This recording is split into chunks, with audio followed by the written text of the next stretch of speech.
Welcome to the show, Over 50, So What?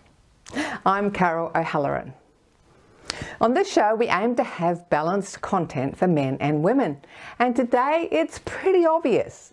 We kick off with a chat to Mish Wright about menopause, so we all have a better understanding of this life stage. And at the end of the show, we're going to the Chelsea men's shed to get an insight into what happens in the hundreds of men's sheds across Australia. And for you regulars, of course, we've got the 5-minute fitness segment for everyone to join in. Get ready to move.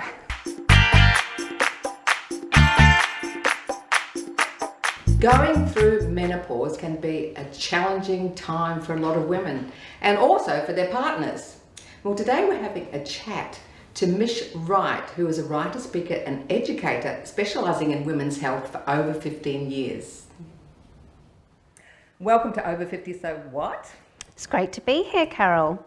Now, over 50 is like the magic number when it comes to menopause. Well, kind of. The average age for women to go through menopause is 52. So let's be clear that menopause, when we go through it, means we've been one year free of a menstrual cycle or a period.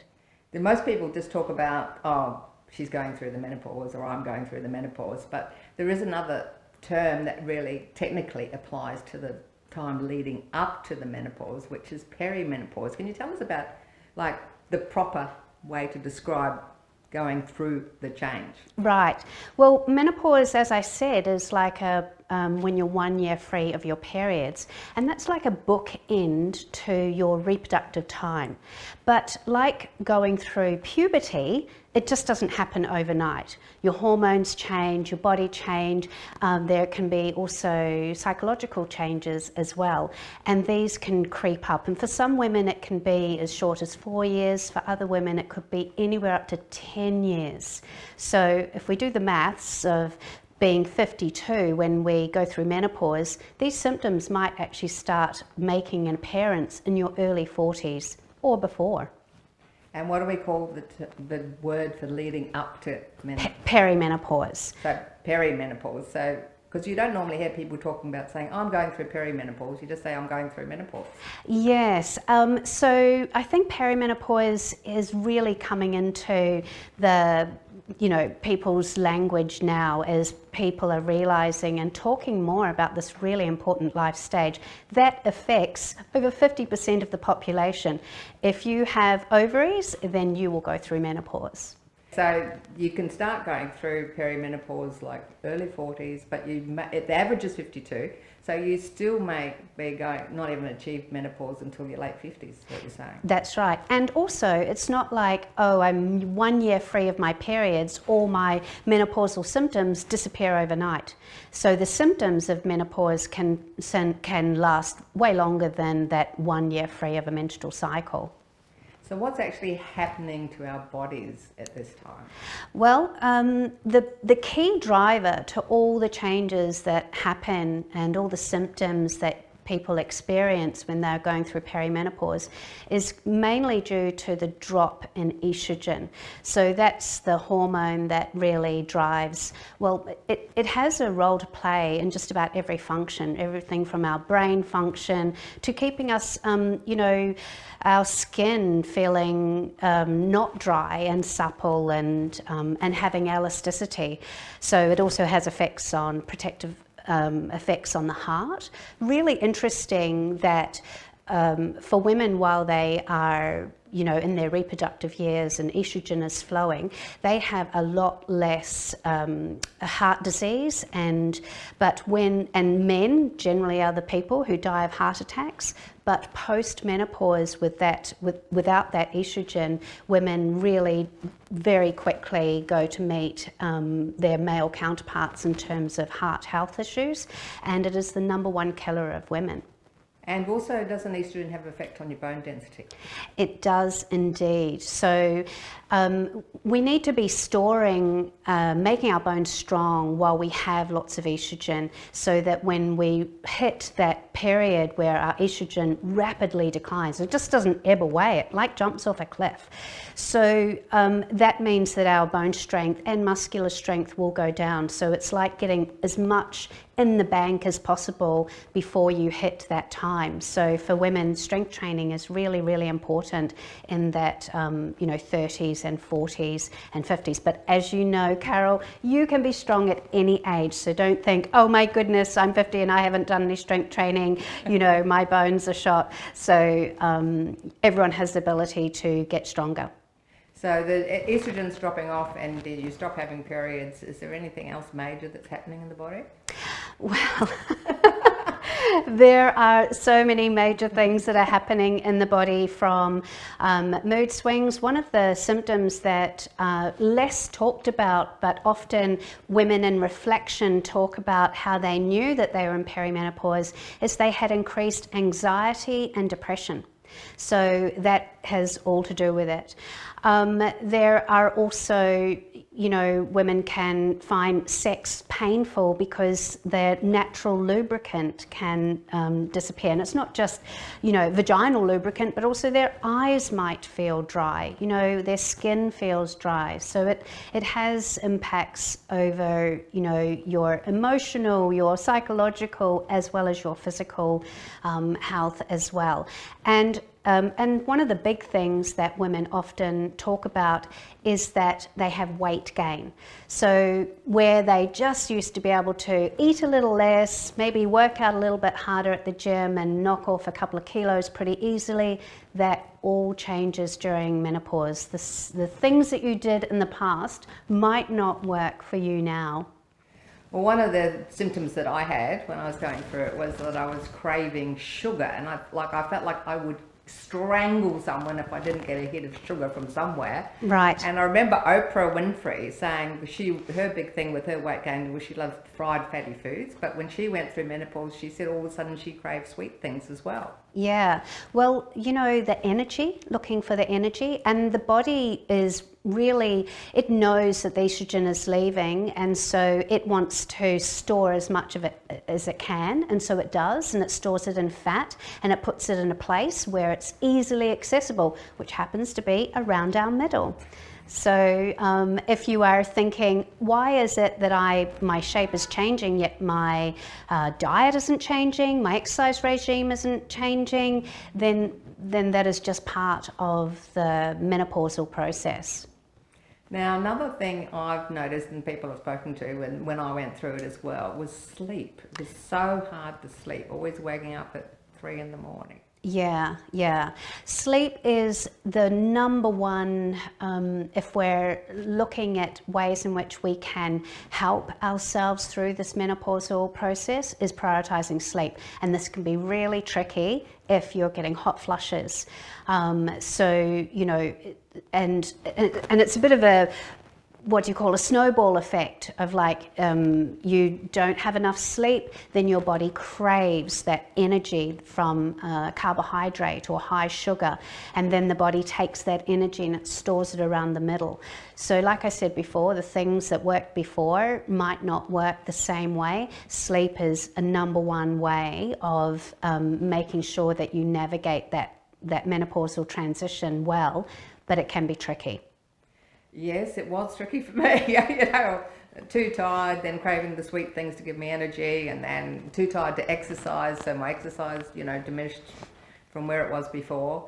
So if you start having sort of more extreme or more severe symptoms, you think you're not coping too well, what do you suggest? Definitely to find a doctor who specialises in menopause. And this is really interesting, is that your GP has no training in menopause. Even though it affects 50% and it is such a prevalent thing, your GP won't know unless they have done extra studies. So it is about finding a doctor who specialises in this, and getting them to help you, support you in, and a good menopause doctor will be looking at what hormones can do, but will also be looking at lifestyle changes as well. Menopause hormone therapy is not a magic bullet. It might really help, but it also works best with a whole lot of lifestyle changes as well. Now, one final word of advice to partners or family members of women going through menopause. Be kind. Be kind. Awesome. Thanks so much for your time, Mish. So great to be with you, Carol.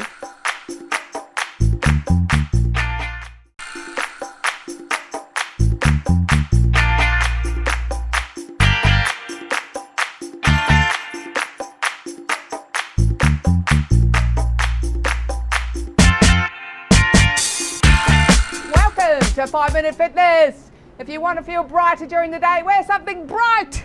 This is bright, probably from the 80s. We're going to start feet apart, and we do a bend and up. Bend, up. Bend, point. Bend, point. Bend, point. Bend, point. Now we're going to speed it up.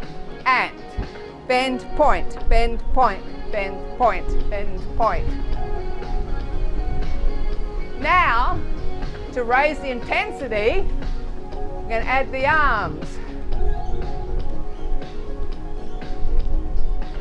That's it.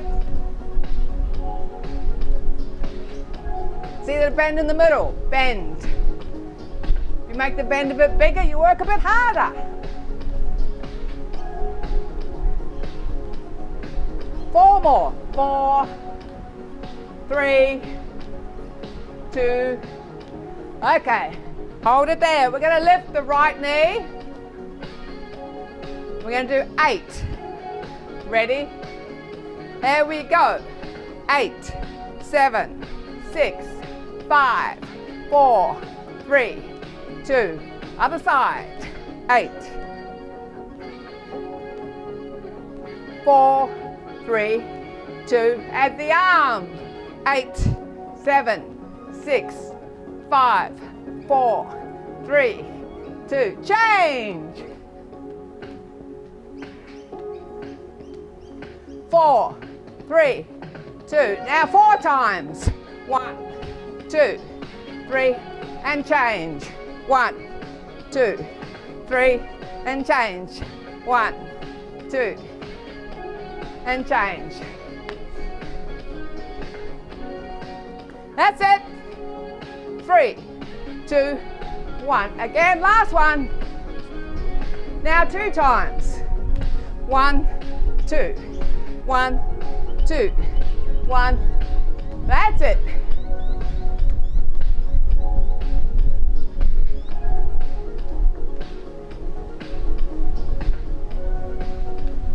Now take the arms down, double knee, that's it.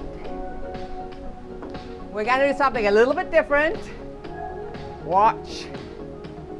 And we go up, over, up, down, up, over, up, down, up, over, up, down, down, up, down, up, over, up, down. That's different, isn't it? Doesn't matter if you get a bit wobbly. If you're too wobbly, do it sitting down like Faye.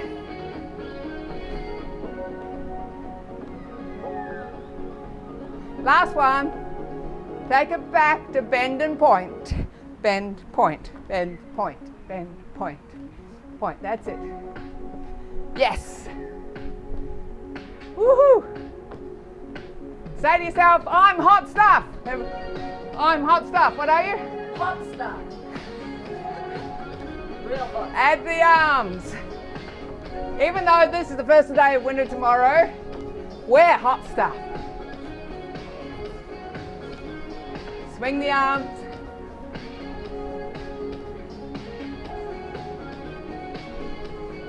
Cool.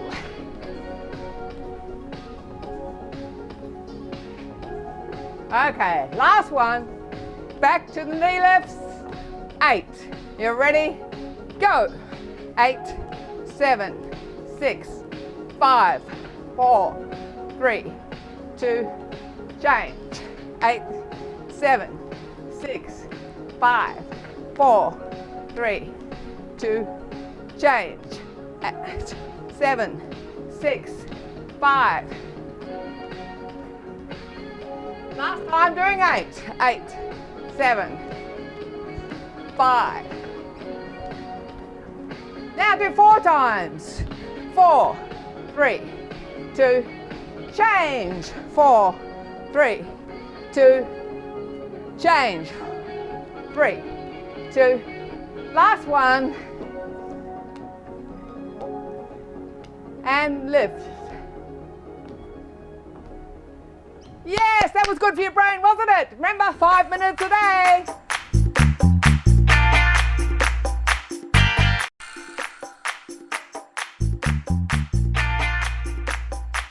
Today, we're at the Chelsea Men's Shed. They have an open day, so anyone can come along and find out more about what actually happens in the men's shed. And they're also selling off some of the amazing things that they've produced. To tell us more, we're chatting to Sandy, the president of the Chelsea Men's Shed. Hi, Sandy. Hi, Carol. Pleasure to meet you. Now, Sandy, the Men's Shed kicked off in Australia in the 1990s, and there's now like over 300 in Victoria alone. Can you tell us a bit about the philosophy of the Men's Shed? Philosophy of the Men's Shed is all about men's mental health or health and well-being. Men who are isolated or feeling lonely at home can come and join a shed and participate in the activities that we do here. And what sort of activities do you do at the Chelsea Shed? We're mainly woodwork, so we're a small shed, been around since August 2006. Currently 30 members, but yeah, we concentrate on woodwork at the moment. Next year we're moving into a larger shed, thanks to the Kingston Council and the Victorian Government, and it'll be triple the size, so we'll be able to introduce other activities other than woodwork. So as far as the other sheds go, what sort of activities can they expect to find? I'll give you an example of the Dingley Men's Shed, which is part of the Kingston group.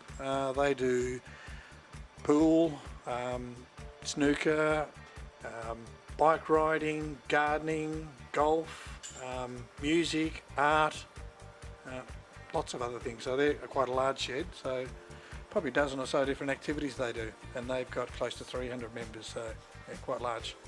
Yeah, so each shed has different activities. They might have walking groups or cycling groups. Now, what are the benefits of someone coming along?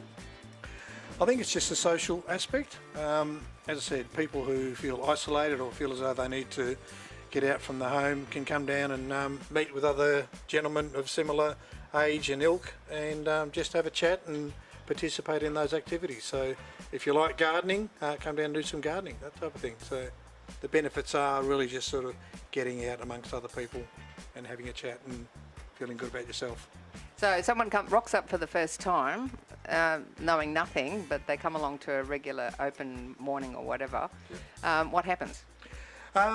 They can do one of two things. They can work on shed projects, so things that we make that we sell or do things for the community, or they can bring their own project along. We've got an excellent example of a chap by the name of Daniel, who's here with us today. He's made, probably shoot through to the back there, that chair at the back. He made that without any skills at all. So one of our gentlemen, Ron, gave him a hand and he was able to make that chair from scratch without any knowledge. So yeah, we are very helpful in getting the novices on board. Hi, Daniel. Hi, Carol. So how long have you been a member? About 6 weeks. About 6 weeks. So how did you hear about the shed in the first place?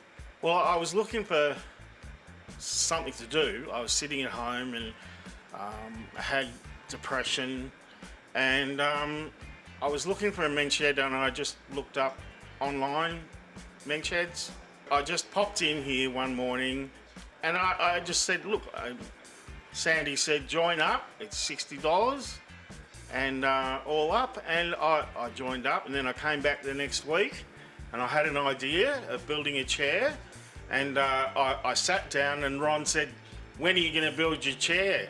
And I go, well, I don't know how to because I've never used a tool in my life. Yeah. So you've never done any woodworking? None. So this is your very first project ever? Yes, my first project, my first men's shed. Yep. Well, I suppose we better look at this first chair that you've made. Yes, I call it the wonky chair because it's got a few angles on it that are not quite right. But that's all right, I don't mind. So can you tell us a bit about what you're doing here? Yeah, well, Ron helped me with the wood, and we got a big piece of wood from out the back, and he taught me first to use the large planing machine to plane the wood, and then using the large circular saws to cut the wood in half and cut pieces, and then he taught me how to use the drills to drill in the screw holes and put the screws in. So I learned how to use that. And so each step along the way, I learnt to use the tools. So this is you started this project on day one? Yeah. It was an idea on day one, and day two, I had to start work. So, yeah. So you I'm very proud of it. Now, have you decided where you're going to put it when you're finished? In my dining room. Have you given it a weight test yet? Yes. And it passes. It passes the weight test. So what do you get out of coming to the men's shed? I know you've only been here 6 weeks, but you must have got something out of it already. Many things. Some things are hard to describe, but there's a great energy here. The guys are really friendly. There's openness to diversity. You know, not all of us are the same, but we're all included. And it's great to come in and just relax. No one tells you what to do. You just have a coffee and then we all work it out together. Yeah. So there'd be a lot of blokes sitting home suffering from depression and anxiety and Sure. about getting out the house and meeting new people. What would you say to those guys? Oh, look, don't listen to your head. Just come down and investigate. Yeah. And I found that when I actually did come down and start to do things, the feelings turn around and you get a lot happier and a lot better. So come on. You feel a lot happier. That's what it is, isn't it? That's it. Yeah. And you've been telling stories over a coffee too. Oh, yeah, the stories, you never know if they're true or not. But it doesn't really matter. Yeah. So you're going to keep coming for a while? Yeah, I'm going to come for a while. I haven't got my shirt yet with the Chelsea Men's Shed, but Sandy's ordering it for me, so yeah. So what's your next wonky project? Another chair, measured a bit. Well, it could be wonky, but I don't know. If I make one wonky, they're a pair. But another chair because I need 2 dining chairs, and then I think something after that. Yeah, but more challenges, learn more tools, and talk to people that come down, guys that want to join. So. Yeah. And what sort of career were you in before? I was in hospitality, for a long time, and did some other things as well. But this is it's the most fun, You wish It's you'd done it. definitely over 50's the way to go. Yeah, I think you said to me life starts at 50, right? absolutely. Yep, it does. All right, guys, life starts at 50. Yep, come on. Thanks for joining us today. As always, if you'd like to know more about today's topics, women's health with Mish Wright and the men's shed, please go over to our website, carolohalloran.com. Of course, Dr. Google will also help you find out more info, and replays are available through CTV Plus and the CTV Plus app. Please join us on social media platforms, Facebook, YouTube and Insta. Over 50, so what? And please send us your comments and your suggestions. Well done! If you joined in the fitness segment today, yay! If you didn't, make sure you do it next time. And there's lots of 5-minute fitness videos on YouTube. Keep moving, keep grooving, and maybe check out your local men's shed. I'm Carol O'Halloran. Over 50? so what?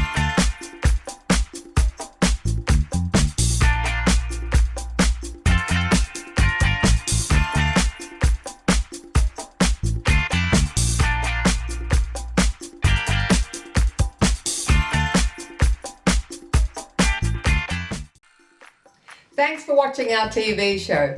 Be sure to hit subscribe and then you'll never miss an episode.